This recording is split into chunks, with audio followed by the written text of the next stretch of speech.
Okay, so from yesterday, these quiz answers here. A 4 kilogram object is moving across a frictionless surface with constant velocity. Those are words you should key in on. Frictionless and constant velocity, because what does constant velocity mean? The net force is 0, or in other words, the forces are balanced or equal, right? Equal. Which one of the following horizontal forces is necessary to maintain the state of motion? Correct answer? 0. Huh, says Kaylee. Why 0? Objects in motion stay in motion. Because it's frictionless, what do you need to balance? Nothing. There's nothing to balance. 0. What is the value of FF here? A 20 kilogram box is gliding towards the right across the floor with an acceleration of 1 meter per second squared left. I saw lots of people write this in, and then were stumped because they didn't know what the applied force was. Well, the applied force is 0. It doesn't exist. It's not there. If it was there, I would have drawn it. This object is already moving, and the force is to the left, and so it's going to slow down, isn't it? It's going to slow down. So we've got a mass of, our net force is mass times acceleration, so that's 20 times minus 1, which is minus 20. But because the friction force is the only force, that is the value of the friction force. The net force is minus 20, and that's the friction force, because there are no other forces. Minus 20. Did you get that? If you got it wrong, make a note. If the force is acting upon an object are balanced, then the object, the answer is C, must not be accelerating. And I know for a fact that that very question is in your package somewhere. Like in all the papers that I've handed to you, it's in there somewhere. Must not be accelerating. If the forces are balanced, could it be moving? Could be, but it doesn't have to be because it could be at rest. So it could be moving at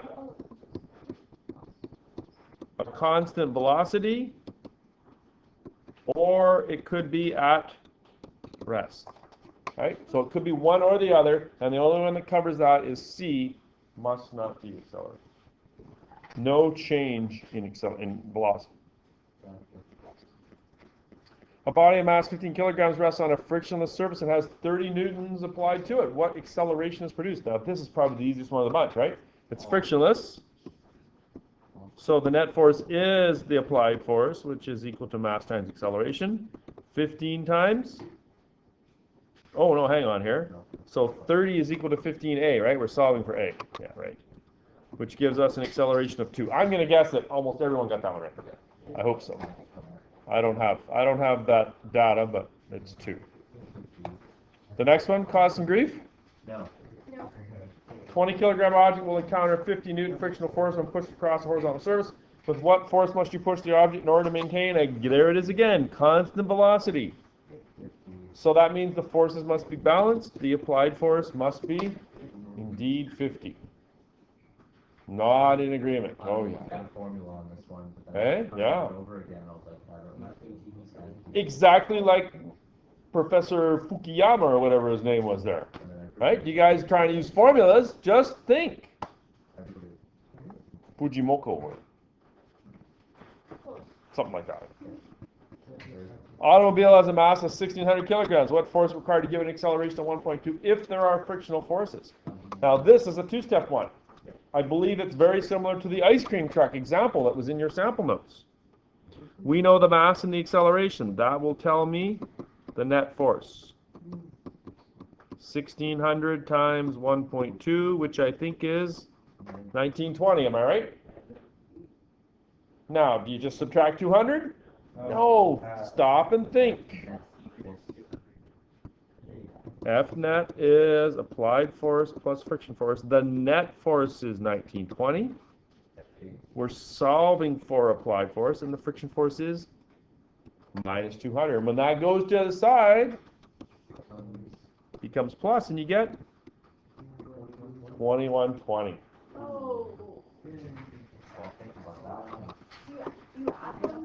Yeah. Yeah. Why? Because the minus 200, Kaylee, goes, right? You got to add 200 to both sides. Oh, right. Right? You need more applied force than you need for net force. How come? Because you got to overcome friction. Yeah. I have to go back to my. That friction's getting, they need to overcome it. Just like anyway. What will its velocity be at the end of 8 seconds? Here's a kinematics review question. What's the acceleration? It's 1.2.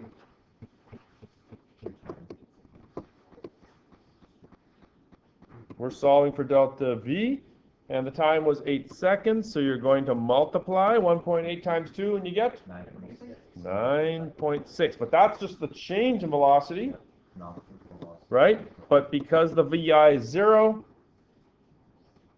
therefore the final velocity is 9.6, right? Because if you start at 0 and you change by 9.6, well then, you're at 9.6, right? Yeah. Kaylee, how many remote controls do you have on your desk? 0. She's starting at 0. I changed that number by 1. Now how many does she have? 1. That's what I'm doing here, right? Were you getting worried? Yeah, I didn't I know. scared you? I just sent down our desk. She's like, I don't know the answer anymore. I was like, How far will the body travel in 8 seconds? Now, you have to remember that distance is based on V bar, but do we have the average? We do not. V bar is VI plus VF over 2. What's the initial? 0. What's that final that we just had? 9.6 divided by 2, 4.8. So we're going to take that over here. Notice how I separate them. 4.8 times 8. 38.4 meters. Sounds about right. Displacement, 38.4 meters. These aren't too hard, are they?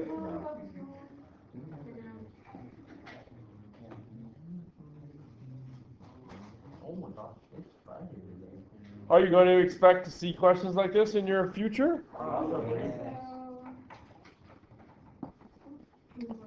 Okay, is this the hardest one? Yeah, I can go back, yeah. Okay, is this last one like we did yesterday? Yes. Yesterday, yeah.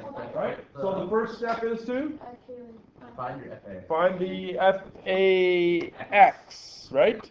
Find the FAX, which is the horizontal component of the applied force. Kaylee, give me a couple minutes here.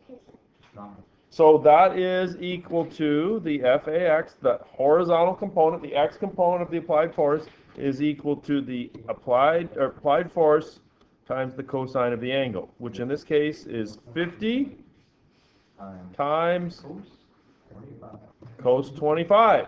Those of you that got this wrong are writing this down, right? Like I don't have to tell you to write this down, right? Apparently I had to tell some other people earlier today.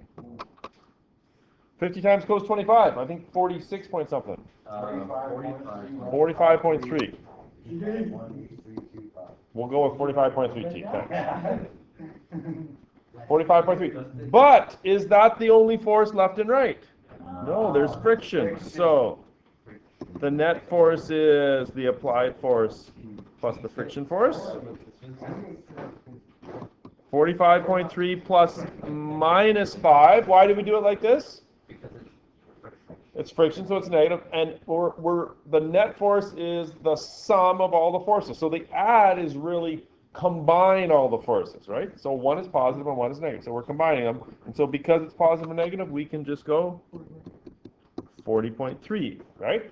Yeah. We lose 5 newtons of force due to friction. Yeah. F net is equal. Now we're gonna go. F net is equal to ma. We know the mass is 10 and the acceleration is, no, we know this. We're solving for A, right? 10 times A, so we got to divide by 10.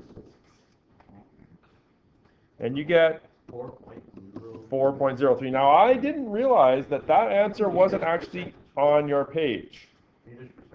Meters per second squared. Right? So I think your C is 4, is it not? Yeah. Okay, so I do apologize for that. We round down. Yeah. Around that thing. That's about as we put it out for another second? With the